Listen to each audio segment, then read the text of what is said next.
Okay, so now that I'm done all my stitching on here, what I'm going to do is remove this interfacing.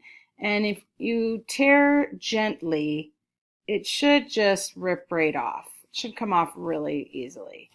And if it doesn't, you could always go in with a pair of scissors and just trim it a little bit, being careful, obviously, not to cut any of your stitching.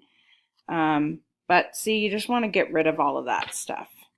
You don't need the extra bulk or anything in here. It has done its job. Now we get rid of it. Okay, this stuff actually doesn't rip very easily. Must be why I got it at such a good price.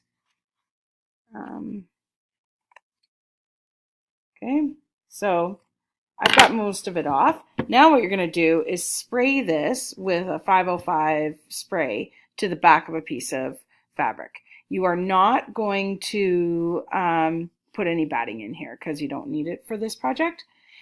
And when you're doing this, make sure that you're not putting a darker fabric on the back. Like for me, it doesn't matter. I could put any color on here. You're not going to see it through all this black fabric.